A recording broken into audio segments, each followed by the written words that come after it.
Hi, everyone. Welcome to the new episode of CAU Podcast. And today we have a special guest. He is a founding academic director of the Oxford program on negotiation at University of Oxford, Dr. Sherman Roberts. The difference between teaching executives and teaching undergraduates or graduates is that the executives will challenge you at every single step. For example, let's say we're doing a negotiation case with Bill Clinton.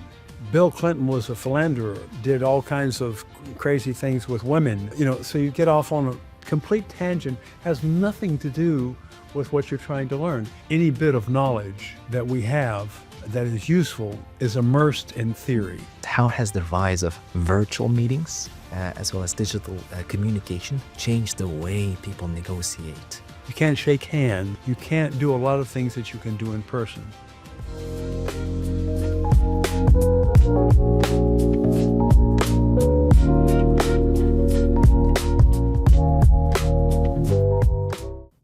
Hi, everyone.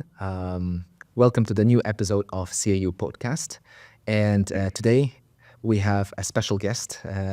He is a founding academic director of the Oxford program on negotiation at University of Oxford, Said Business School, right? And the former director of executive seminars at Harvard's Kennedy School, our esteemed professor, Dr. Sherman Roberts. It's nice to meeting you here. Thank you very much.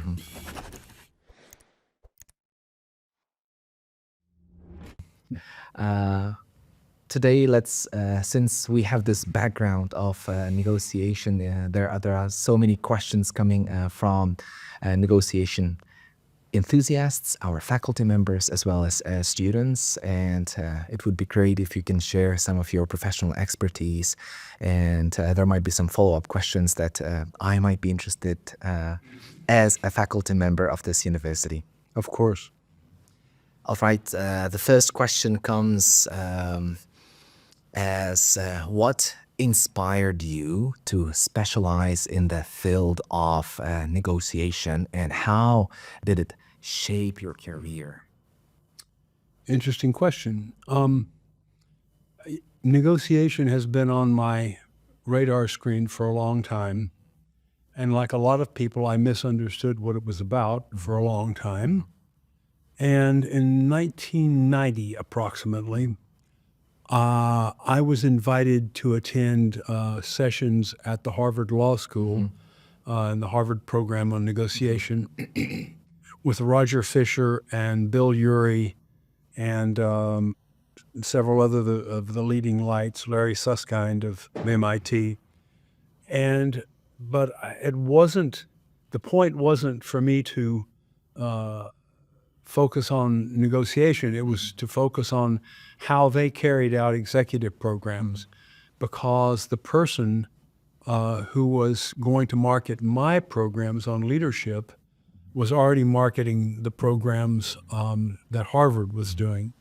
So I was, invited to go through all these programs to see how they organized, how they marketed, how they organized, and how they did follow-up on their sessions. So I went and I learned a great deal, not only about those things that I was supposed to learn about, but also about negotiation. And of course, Harvard is one of the focal points of what I call the agreement-focused approach to negotiation, which is a very Western, very American, Western European, Anglo-Saxon world style approach to negotiation, and certainly not the only one. I think the vast majority of the world is more concerned with developing relationships and leveraging relationships rather than focusing on the agreement per se.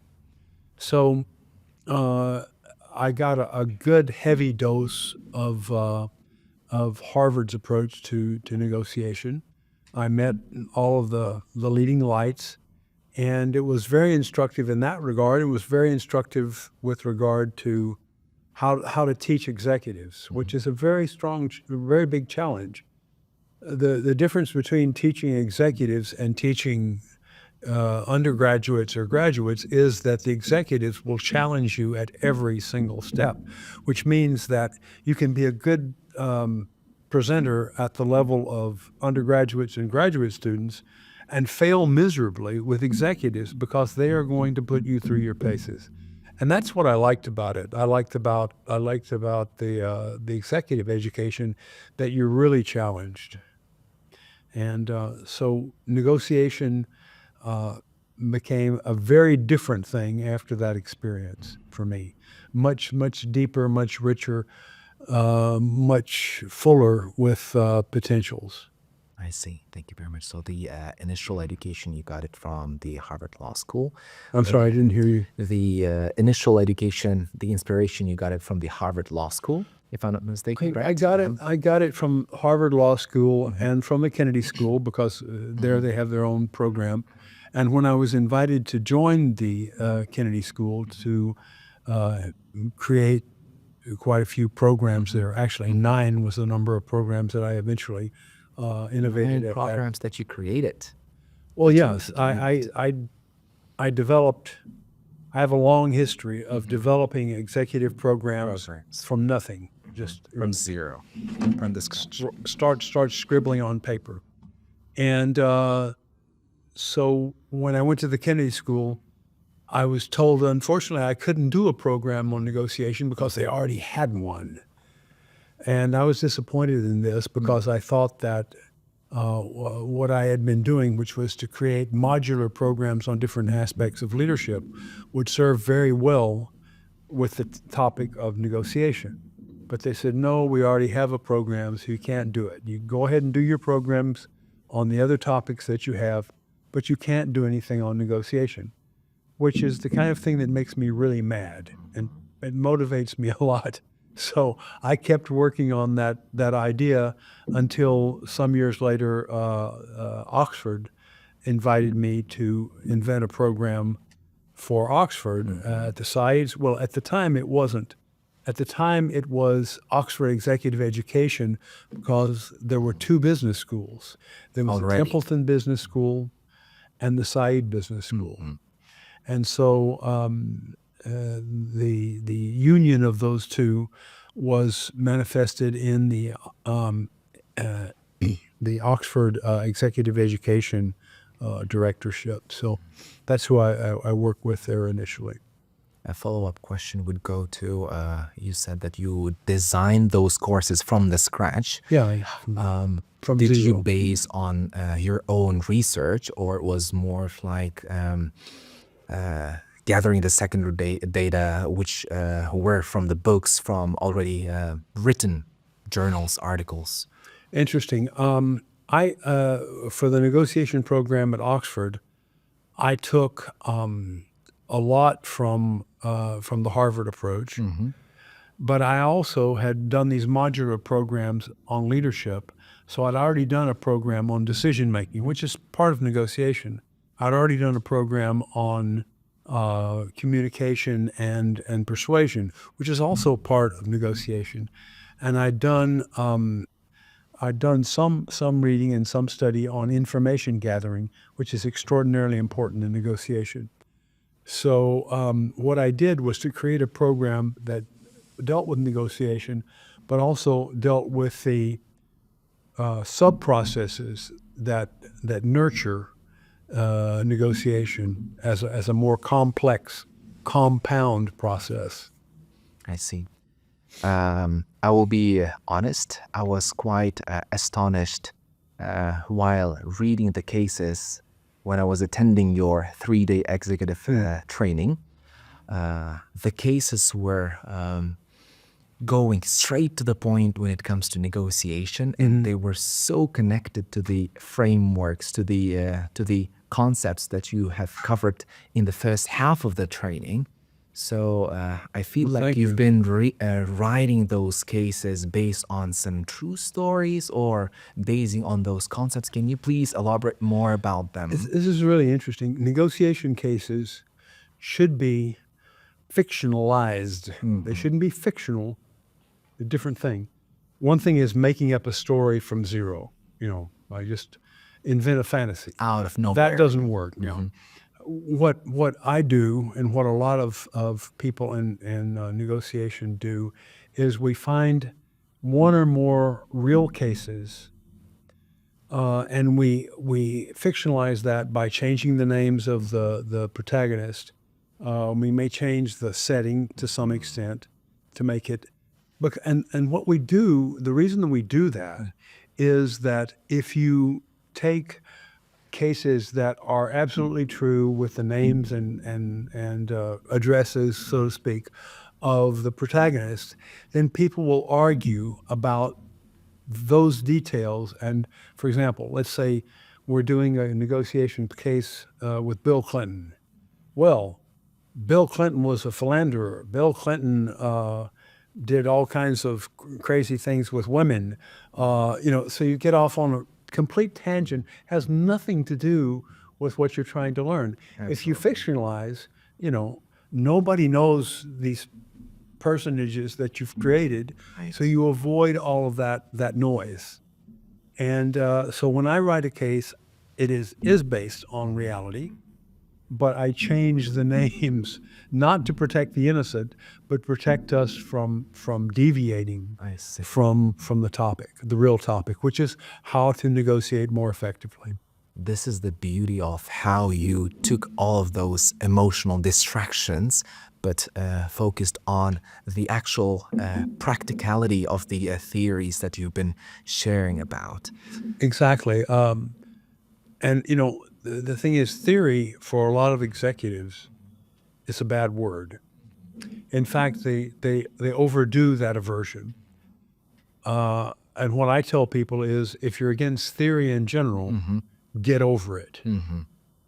Get over it, because just about any bit of knowledge that we have that is useful is immersed in theory. But it's scientific theory. It's not speculative theory. It's not an idea that somebody just came up with out of the air. It's based on data. It's based on research. Arguments. And so what is a theory in the real scientific sense? It's an expression of sets of data that make sense given certain concepts, certain principles, and certain frameworks. And so you create a system that explains and hopefully predicts things that happen in the real world. That's what a theory is. And I wouldn't have gotten here to Uzbekistan unless there had been a lot of theories around aerodynamics, because the plane wouldn't have flown here. Just about anything we do, the fact that we drink pure water as opposed to contaminated, that has science and technology built in. Our ability to talk and record, same thing. Anything you can name, we're immersed in technology based on science, and science is essentially a theoretical system. That's right. My next question would go to what are the main misconceptions people have about negotiation? Can we talk about it a bit? There are so many. I could talk from now to midnight and not even break a sweat about that. Let me just talk about some of the more practical ones. The first impracticality that people tend to believe in is that the purpose of negotiation is to reach a deal. And that's a very Western idea. That's a very Harvard idea. And that's an idea that we need to change. What is an agreement? An agreement is a statement, a series of symbols. It may be one symbol, maybe just a handshake.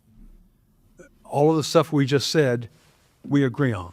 Or nodding. But the point is that handshake, or that thick volume of writing that expresses the agreement, is only a statement of intentions. It's not something you can eat. It's not something you can spend.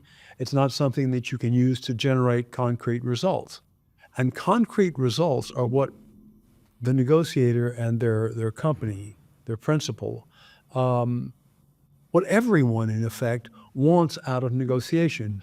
So we need to change the literature of negotiation. We need to change the theory of negotiation to make it focused on getting all the way to concrete results, not just the theoretical result, not just the speculative results in the intentions that we've stated, but real concrete results. That's number one.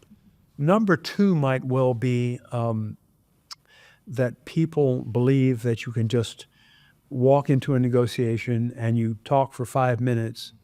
In a classroom, it's you read the case for 5 minutes and you know exactly what you need to do. That's what I call rushing to value distribution. If you rush to value distribution, you're probably wrong about what is possible.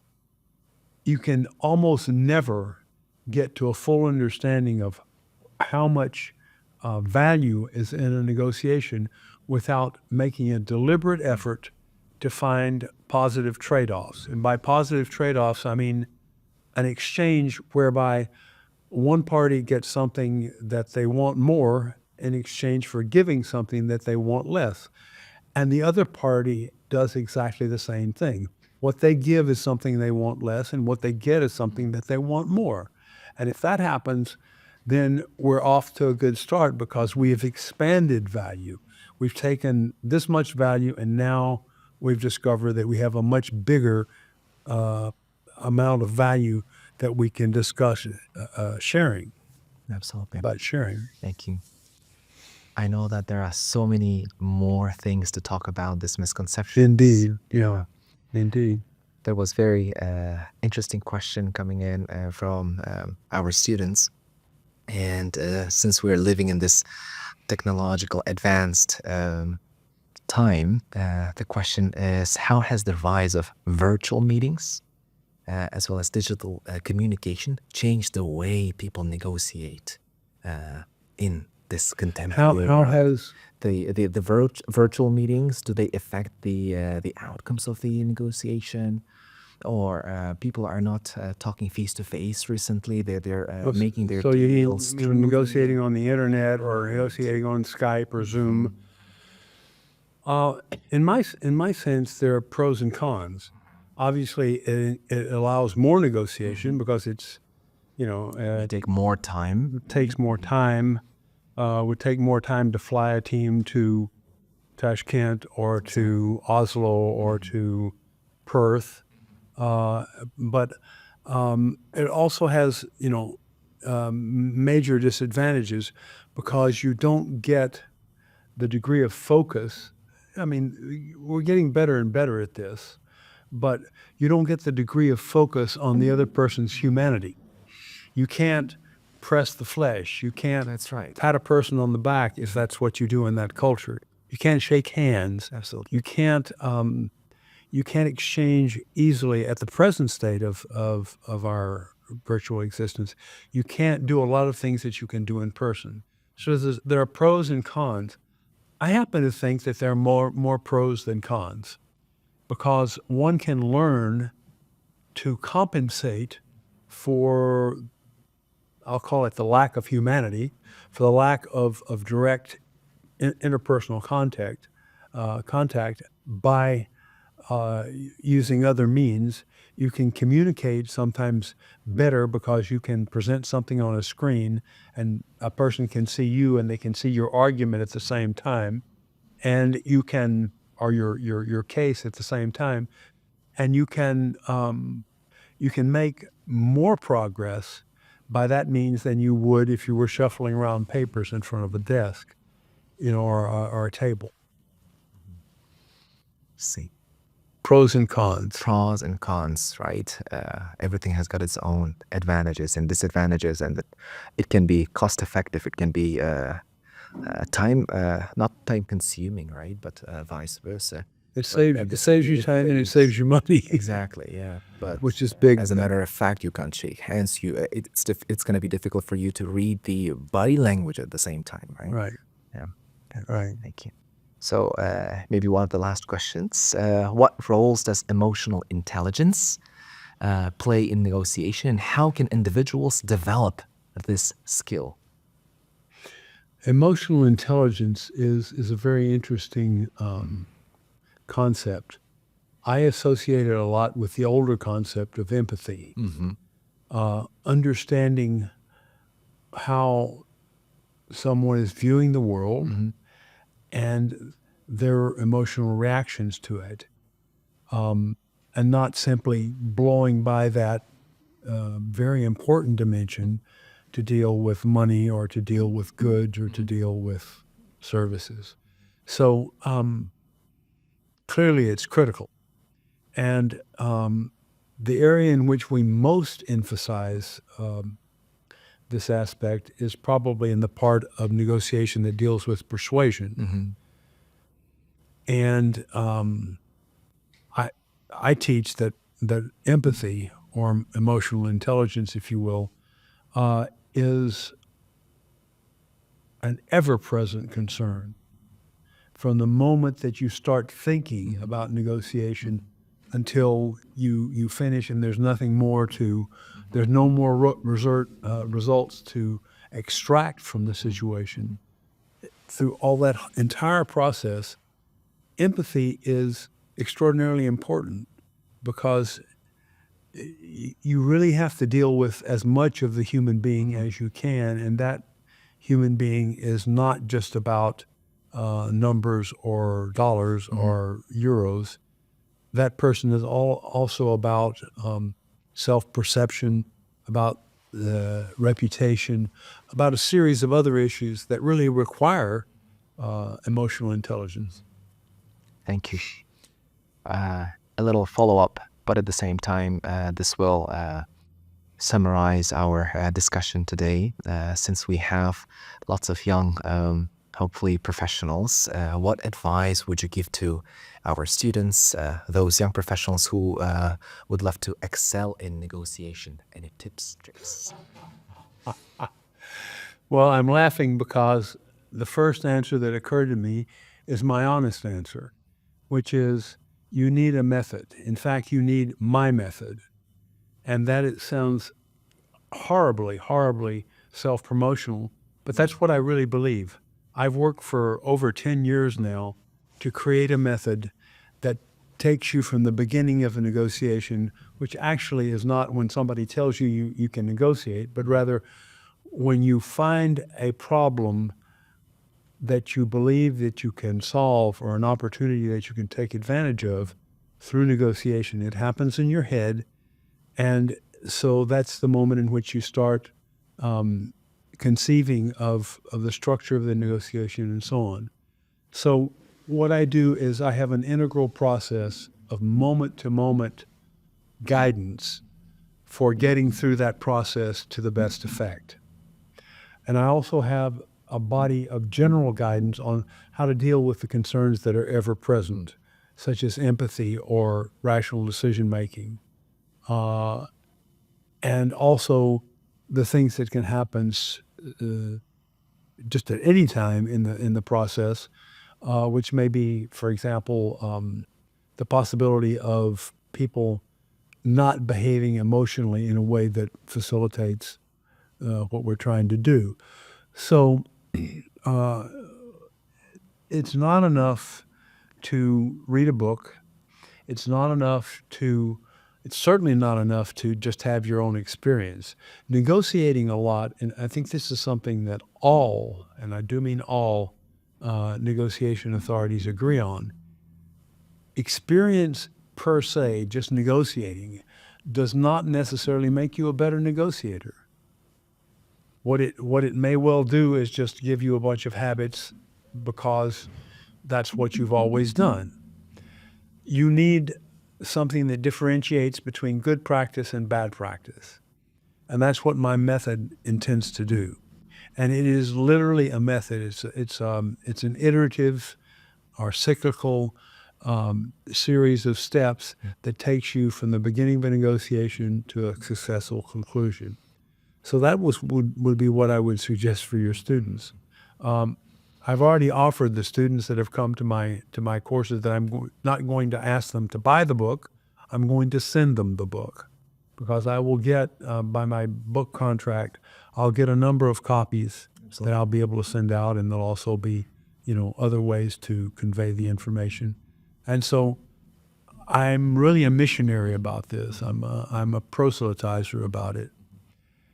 And I would also say, and this is not self-promotional, I would say there are also a lot of very good books out there.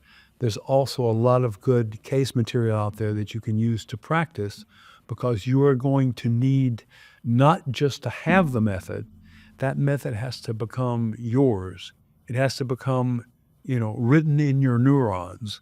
It has to become habitual. It has to become second nature.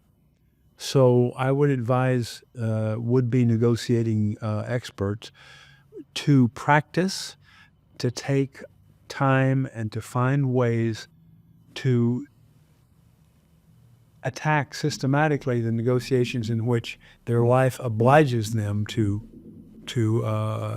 handle, but also take some special time to do negotiation cases. Get yourself a negotiating partner with whom you can practice, or two or three. You can have a club, and it's really necessary to have this systematic or deliberate practice that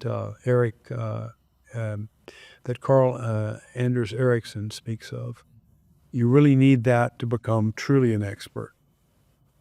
Thank you very much. My That pleasure. will conclude our conversation, and I would love to express my gratitude towards your time, your knowledge being shared in here, and I hope that our viewers, the audience, will get lots of good insights from it, and they will be able to implement them in their near future endeavors, and at the same time, at least read your books, and who will be your future students in the future. Thank you very much, Professor. Oh, it's been my pleasure, and I have to say, truly, I have been so well treated that I think my wife is going to say, I'm never going to let you go to Uzbekistan again because they spoil you too much.